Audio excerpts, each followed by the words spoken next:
கழகத்துறை தலைவர் கேப்டன் அவருடைய இந்த முதலாம் ஆண்டு குரு பூஜை.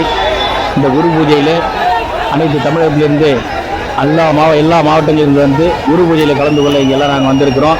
எங்கள் அன்னியார் கழகத்துடைய பொதுச் செயலாளர், கழகத்தின் காவல் தெய்வம் திருமதி புரட்சி அன்னியார் அவர்களுடைய திட்டமிட்டபடி இந்த பேரணி கண்டிப்பாக நடைபெறும். இங்கே வந்து எங்களை காவல்துறை தடுத்து கொண்டிருக்கிறார்கள்.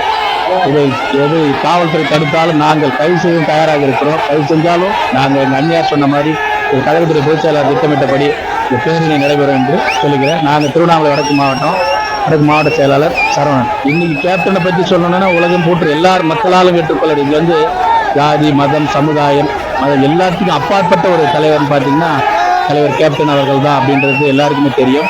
அதாவது எந்த அதிகார பதவியிலும் இல்லாமையே மக்களுக்கு நல்லது செய்யணுன்ற ஒரே எண்ணத்தோட எல்லாருக்குமே நன்மைகளை செஞ்ச ஒரு தன்மான தலைவர். அவர் மாதிரி புகழ்மிக்க தலைவர் சொல்லணும். அவரை சொல்றதுக்கு வார்த்தைகளே இல்லை. அதாவது சொல்லுவாங்க அவர் ஒரு தெய்வம்.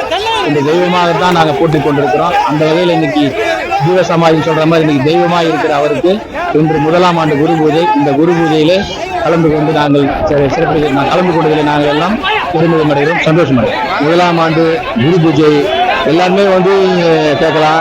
எல்லாரும் ஒரு வருடம் நினைவு நாளை தானே கொண்டாடுவாங்க. ஏன் நீங்க குரு பூஜையா கொண்டாடுற? குரு பூஜையா ஏன் கொண்டாடுறோம் அப்படின்னாக்கா, அவர் வாழும் போது வாழும் வள்ளலா வாழ்ந்தார். ஏழை எளிய மக்களுக்கு, தமிழக மக்களுக்கு பதவியில இல்லை அப்படின்னா கூட மக்களுக்கு என்னன்னா தானா தேடி போய் செஞ்சார். அதே மாதிரி அவர் இந்த ஒரு வருடம் ஆச்சு அவர் எங்க கூட இல்ல. கோயிலா கட்டி இன்னைக்கு கேப்டன் ஆலயம் அப்படின்னு சொல்லிட்டு எங்க அந்நியார் அவங்க பேரு வச்சு இன்று முதல் இந்த ஒரு வருடமாக லட்சக்கணக்கான மக்கள் ஆலயத்துல கேப்டன் அவர்களை வணங்கி கொண்டு இருக்கிறார்கள். கோயில்ல போனா என்ன சிறப்போ அதே சிறப்பு எங்களுடைய கேப்டன் அவருடைய ஆலயத்துல சிறப்பு இருக்கு.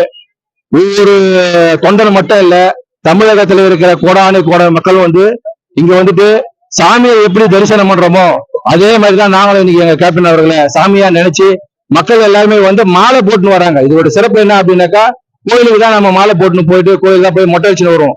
அதனுடைய சிறப்பு சமாஜத்துல இது வரைக்கும் யாருமே மொட்டை அடிச்சது இல்ல, மாலை போட்டு வந்தது இல்ல.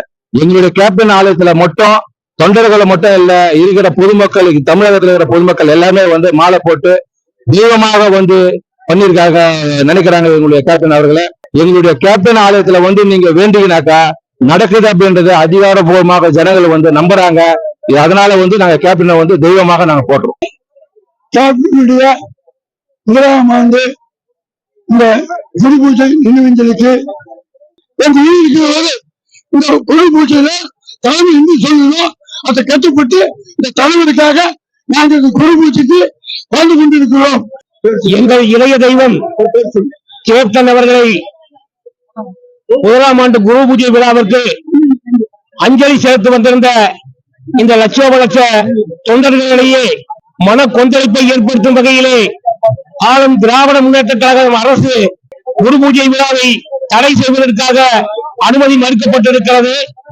அதே சமயம் கேப்டன் படை இந்த கரும்படைக்கு நிச்சயமாக 2026 இந்த ஆடும் திராவிட முன்னேற்ற கழகம் நிச்சயமாக பதில் சொல்ல வேண்டும்.